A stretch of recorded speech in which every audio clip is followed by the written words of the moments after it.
And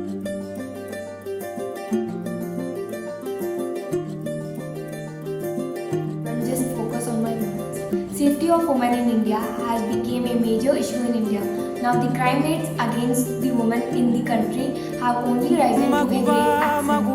Women started thinking more stepping out of their homes, especially at the night. This is unfortunately the sad reality of our country that lives in constant fear.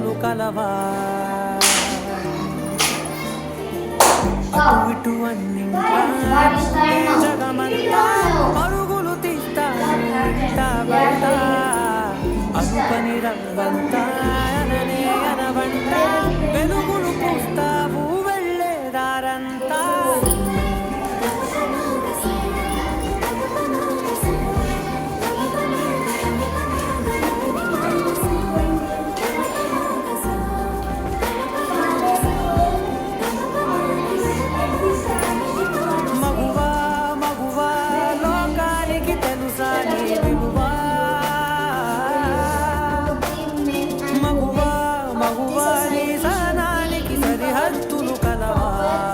education and income so that they can fight against any harm to them.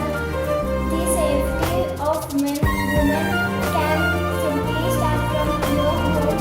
We must make sure that we are inculcating values of respect and care to our children right from the start.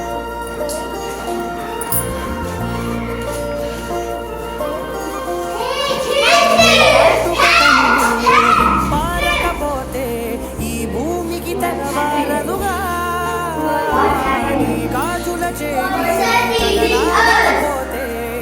మనుగడ కొనసాగదుగా ప్రతి వరుసలోను ప్రేమగా అందుకున్న బంధమా అంతులేని నీశమా అంచనాల కోరని ఆదిశక్తి రూపమా జగతిలో వెలుగునా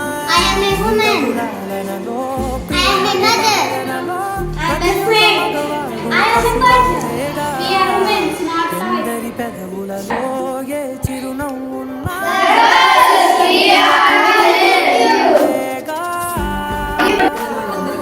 తల్లిదండ్రులకు విజ్ఞప్తి చేయడం ఏమిటగా ఆడపిల్లలను ఎంత పద్ధతిగా ఎంత భయంగా పెంచుతున్నారో దయచేసి మగపిల్లల్ని కూడా అబ్బాయిలను కూడా అదే విధంగా పెంచండి. ప్రతి ఇంట్లో ఆడపిల్లలు ఉంటారు, మగపిల్లలు ఉంటారు. ఆడపిల్లలను ఎంత భయంగా పెంచుతున్నారో ఏది కరెక్ట్ ఏది తప్పు అనేసి ఆడపిల్లలకు ఎలా చెప్తున్నామో అబ్బాయిలకు కూడా మనం అదే విధంగా చెప్తాము. ఈ కృషిని మన ఇంట్లో నుంచే స్టార్ట్ చేద్దాం.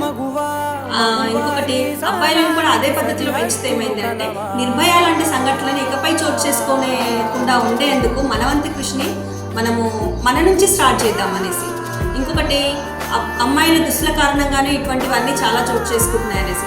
సో అమ్మాయిల దుస్తులే కారణం అనిపిస్తే అప్పుడే పుట్టిన పాప ఏం చేసింది, 60 ఏళ్ళ ముసలావిడ ఏం చేసింది అనేసి